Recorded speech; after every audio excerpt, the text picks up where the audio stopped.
یوسف کو عمر بن عبدالعزیز نے دیکھا جہنم میں، آنتیں پھٹی ہوئی ہیں، پیٹ پھٹا ہوا، آنتیں نکلی ہوئی ہیں، اور ایسے گدھے کی طرح چکر کاٹ رہا ہے. تو پوچھا کیا حال ہے؟ کہا بس ایمان کی آس پہ پڑا ہوں کہ کبھی تو اللہ جنت میں ڈال دے گا.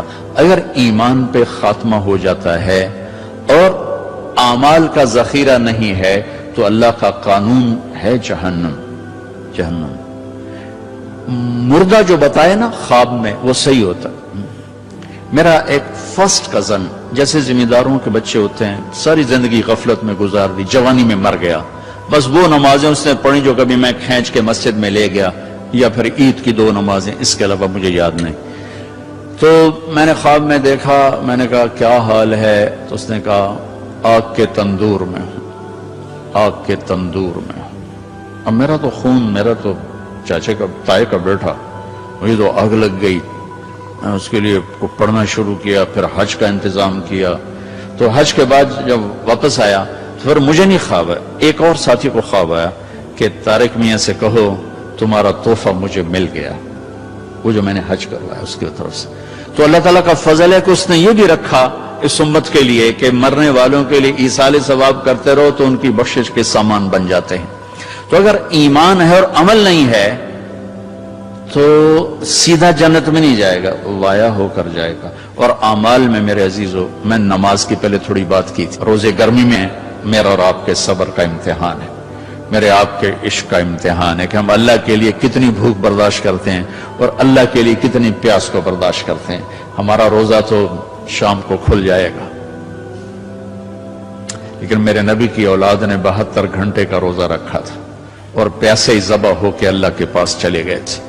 اور قیامت تک کے آنے والے انسانوں کے لیے عذر کے دروازے بند کر دیے تھے کہ وہ تو رمضان بھی نہیں تھا، پانی سامنے تھا، لیکن درندوں نے پانی روک دیا. حسینی قافلے کی بات کر رہا ہوں، اور چھوٹے 2 سال کے معصوم بچے سے لے کر حسین عالی مقام تک سارے گھر گھرانے نے 72 گھنٹے نہ پانی کا قطرہ نہ روٹی کا لقمہ، اور اسی بھوک پیاس میں اللہ کی بارگاہ میں حاضر ہو گئے اور امت کو پیغام دے گئے. عاشق ہوں میں عشق کماں میں دل رکھیں وانگ پہاڑاں ہو، سہ سہ بدیاں ہزار علامے کر جانے باغ بہاراں ہو. منصور جے چک سولی دیتے جڑے واقف کل اسراراں ہو.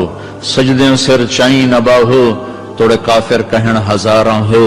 عاشق سوئی حقیقی جڑا قتل معشوق دے مننے، سر نو جوڑے تے مکھ نہ موڑے پمیں 100 تلواراں کھنے. سچا عشق حسین علی دبا ہو سر دیتے تے راز نہ بھننے. یہ پیغام دے کر گئے. ابھی ہمارا چھوٹا سا ٹیسٹ ہوگا، صبح سے شام تک 13, 14, 15 گھنٹے کا روزہ ہوگا. اللہ دیکھے گا میرے لیے کتنا کو برداشت کرتا. تو اللہ نے ہمیں اپنی بخشش اپنے خزانوں سے دلانے کے لیے نماز دی، روزہ دیا، زکوٰۃ دی، حج کے اعمال دیے.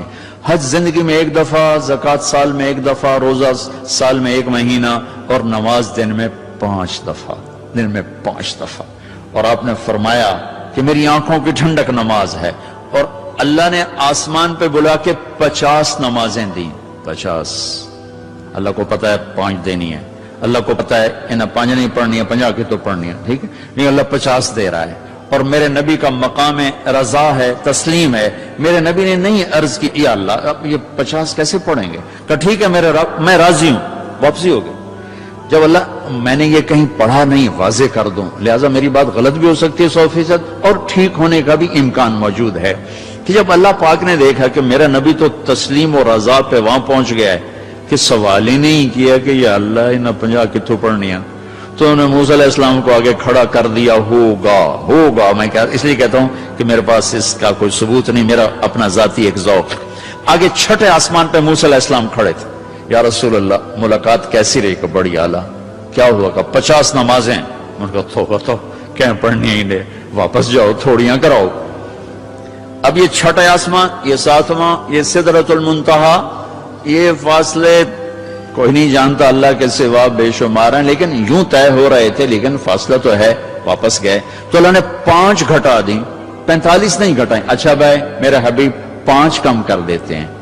آنا جانا 9 دفعہ واپس بھیجا. 9 5 45.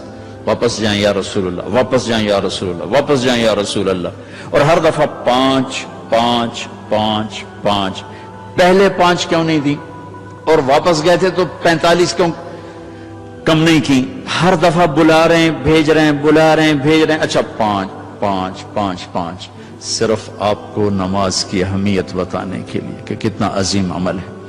جب 5 رہ گئیں اور موسیٰ علیہ السلام پھر کھڑے ہوتے، جی اب کیا ہوا؟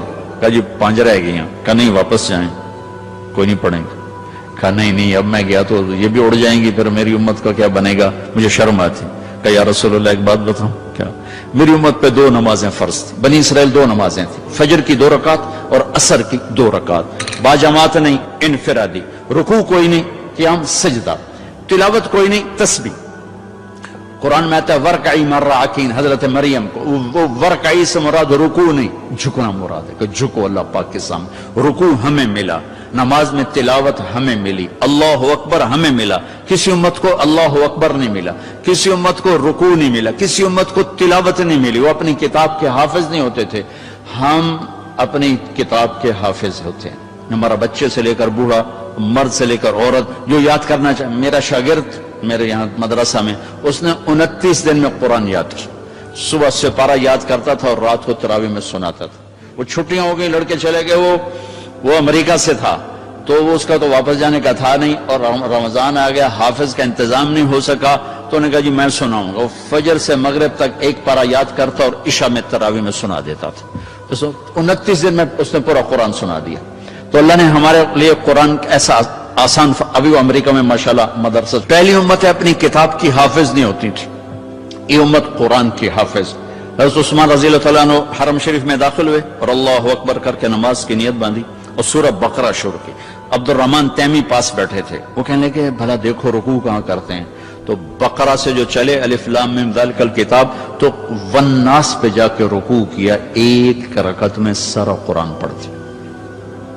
یہ میرے رب نے ہمیں نماز کا حسن دیا ہے، نماز کی خوبصورتی دی ہے۔ ابو ریحانہ ایک سفر سے واپس آئے تو ان کی بیگم ان کے انتظار میں، اس زمانے میں نہ کوئی موبائل نہ ٹیلی فون، تو انتظار ہوتا تھا، جو جب رات کو بیٹھنے لگے تو کہنے لگے 2 نفل پڑھ لوں پھر بیٹھیں گے۔ ان کہاں پڑھ لو، اللہ اکبر۔ جو شروع ہوئے چلتے چلتے چلتے چلتے فجر کی اذان پہ جا کے 2 نفل ختم ہو، تو کہنے لگے ابو ریحانہ اما لنا من کا نصیب، میرا کوئی حق نہیں تھا؟ کہنے لگے مجھے معاف کرنا، میں بالکل بھول گیا، مجھے یاد ہی نہیں رہا۔ کہنے لگے اللہ کے بندے، ایک کمرے میں بیٹھے ہوئے اور تم سفر سے واپس آئے ہو، انہوں نے کہا میں بھول گیا، سانو تو نمازاں تنگ کیتے رکھ دین وچ نماز دے یاد آ رہی، اور ایک کمرے میں تمہیں یاد کیسے نہیں آئی؟ کہنے لگے جب میں نے قرآن شروع کیا تو جنت میرے سامنے ایسی آئی کہ مجھے بھول ہی گیا کہ میں کہاں کھڑا ہوا۔ ہماری یہ نماز چاہے نہ بنے، چاہے یکسوئی والی نہ بنے، لیکن ہمیں سجدے کا حکم ہے۔ اگرچہ بت ہیں جماعت کی آستینوں میں، مجھے ہے حکم اذان لا الہ الا اللہ۔ وہ بت میری اپنی آستین میں بھی ہوں گے تو بھی مجھے سجدہ کرنا ہے، میرا دل ٹکے نہ ٹکے مجھے ماتھے کو زمین پہ ٹیکنا ہے اور مجھے اپنے اللہ کے سامنے جھکنا ہے۔ تو موسیٰ علیہ السلام نے کہا 2 نمازیں نہیں پڑھ سکے، 5 کیسے پڑھیں گے؟ کہ بس جس کا نصیب ہے وہ پڑھے گا، میں واپس نہیں جاؤں گا، میں لے کے جاؤں گا۔ جب آپ چلے نیچے تو پیچھے سے اللہ کی آواز ہے، میرے محبوب ہماری تو پھر 50 ہی ہیں، آپ کی امت 5 پڑھے گی، 50 لکھوں گا۔ آپ کی امت 5 پڑھے گی، 50 لکھوں گا۔ تو ہمیں اللہ نے کتنے ہمارے لیے رحم و کرم کا دروازہ کھولا کہ ایک ہمیں نماز جیسی دولت دی، پھر اس کو باجماعت مسجد کے ساتھ جوڑا، مسجد کی دوڑ لگانے کو کہا، ایک نماز سے دوسری نماز کے درمیان گناہوں کی معافی کا اعلان کیا، ایک جمعے سے دوسرے جمعے کے درمیان گناہوں کی معافی کا اعلان کیا، فجر سے ظہر تک کے درمیان جو کچھ ہوا ظہر پڑھی اللہ نے معاف فرما دیا، عصر کے تک جو کچھ ہوا عصر پڑھی اللہ نے معاف فرما دیا، مغرب پڑھی معاف، عشاء با جماعت پڑھ کے سو جاؤ، فجر مسجد میں جا کے پڑھو، ساری رات تہجد لکھی جائے گی۔ ایک آدمی تہجد نہیں پڑھ سکتا، کمزور ہے، عشاء با جماعت پڑھ لے، فجر با جماعت پڑھ لے تو